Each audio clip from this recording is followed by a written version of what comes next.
Excellencies, ladies and gentlemen, friends of Masu'ah, Abner Shalev, it is, I suppose, the task, or one of the main tasks of a historian, to debunk myths. And what I would like to do is to address a myth that is common amongst all Israelis, from ministers of the government to the ordinary people in the street, common to friends of Israel all over the world, friends of the Jewish people, enemies of the Jewish people, enemies of Israel. They share the myth that Israel is the result of the Holocaust. It is absolutely false. It's a myth. It never happened. Prior to World War II, there were some 4.5 million Jews in what was called Eastern Europe outside of the Soviet Union. These people couldn't stay where they were. They lived among hostile peoples, people who didn't like them, peoples who hated them, many of them, most of them. There was an economic crisis of tremendous proportions. Of 3.3 million Jews in 1939 in Poland, 1/3 were on or below the poverty level. Jewish children couldn't go to school because they didn't have shoes in the winter to go to school with. There was a decline, constant decline in the 1930s. But there was nowhere to go. America was closed. Britain was closed. Western Europe had closed by then. South America was closed. Palestine was closed by the British from 1936 on. In 1938-39, this closure became more tight and more tight as time went on. But it was a hope. Now, had there been a possibility for Jews to leave Eastern Europe, to go to Palestine, the estimate is that at least 1/3 of this 4.5 million would immediately have taken the opportunity to come. It would have been extremely difficult. There were only 500,000 Jews in Palestine at the moment. But they would have come, not all at once. You know, all that was stopped by the Holocaust. There was nothing left after. Out of 3.3 million Jews, 3 million Jews were killed. The Holocaust almost prevented the rise of the State of Israel. More Holocaust, less Israel. That's the equation. World War II ended in 1945. Between 1945 and 1947, about 300 to 350,000 Jews, not only survivors, also to a large extent, those Jews had escaped into the interior of the Soviet Union and came back after the war. These 300 to 350,000 Jews came to Central Europe, largely to the American zones of Germany and Austria after the victory. And they formed a small population there with whom the Allies didn't know what to do. The Americans didn't want them. The British certainly didn't want them. Nobody else wanted them. And most of them, rightly or wrongly, decided that a place for them was a place where they would determine their own destiny. And a majority of them, large majority of them, wanted to go to Palestine. And they were not persuaded to do that by Palestinian Jewish emissaries.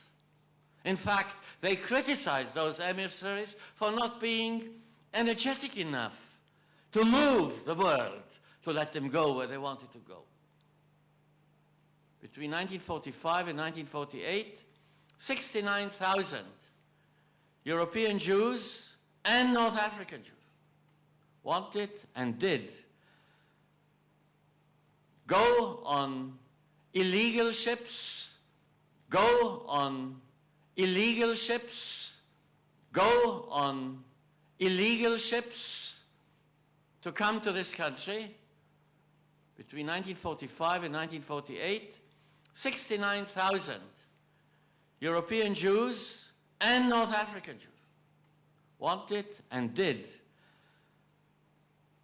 go on illegal ships, go on illegal ships, go on illegal ships to come to this country. From 1946 on, they were prevented from doing so and shipped to Cyprus by the British.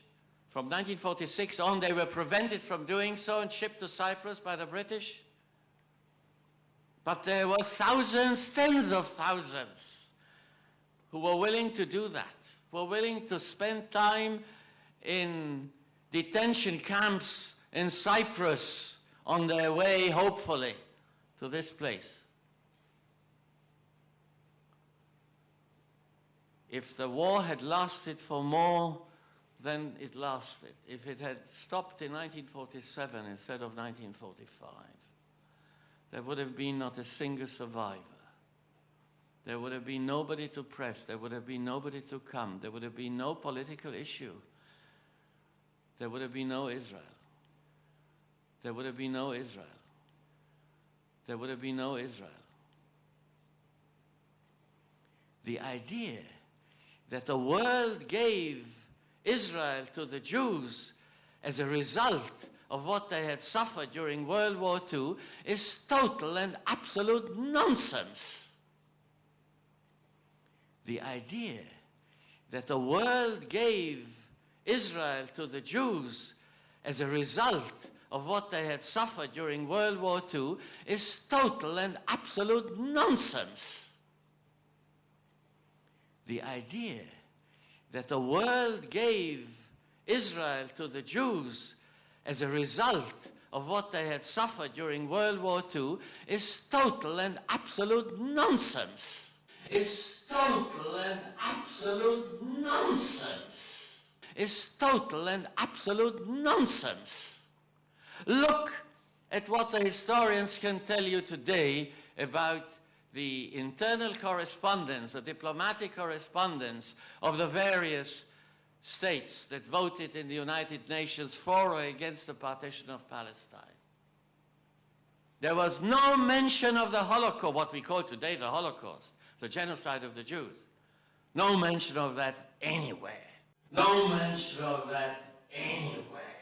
No mention of that anywhere. Not even those who advocated a state of Israel, a partition of Palestine, the state of Israel. People like Granados, Guatemala, for instance, a friend of the Jews. What motivated him was the pioneering efforts of the Jews in Palestine, the right of the Jewish people for independence, and that sort of thing.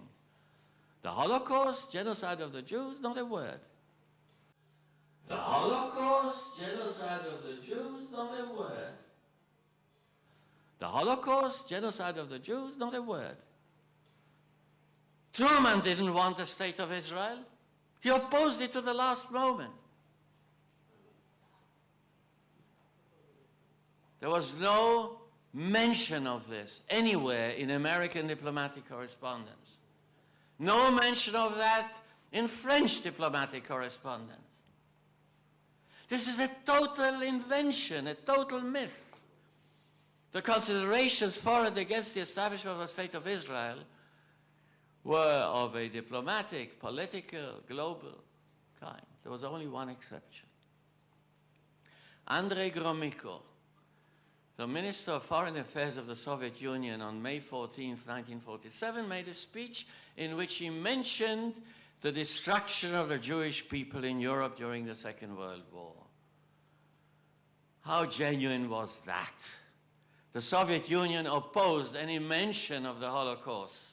The Soviet Union opposed any memory of the Holocaust by the Jews who had survived in the Soviet Union. They couldn't have cared less. What they wanted is to get the British out of the Middle East, and the Jews were a good tool to do that. And the Jews were a good tool to do that. And the Jews were a good tool to do that. And so for purely propagandistic purposes, he mentioned that in his speech. It was a lie. It was propaganda. It was a lie. It was propaganda. It was a lie. It was propaganda. And he was the only one. Nobody else. It's very important to debunk that myth. Very important. It's very important to debunk that myth. Very important. It's very important to debunk that myth. Very important. Because the state of Israel almost didn't come into existence. It hung by a thread. Yes, those survivors who had managed to get to Central Europe were a major element. But they were the survivors. Despite the Holocaust. Despite it, not because of it. And it was they who created the political conditions, the cul-de-sac, where the Americans didn't know what to do with them. They didn't want them in America. The British wanted them out. Europe didn't want them. Germany didn't want them, and they wanted to go. And that created the discussion at the United Nations that resulted not in the establishment of the State of Israel, but in the possibility of fighting for it. But in the possibility of fighting for it. But in the possibility of fighting for it.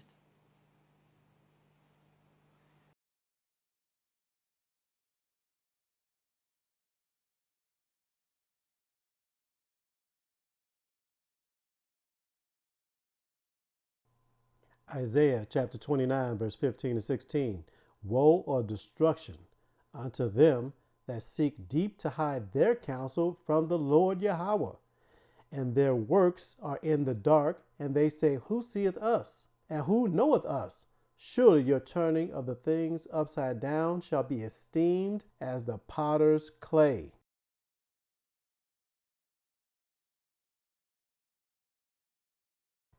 Inter-European power struggles led to the immigration of the European Jewish from all European countries to the later European sanctioned state of Israelis. All praises to Yahweh, Bahashem, Yahushua.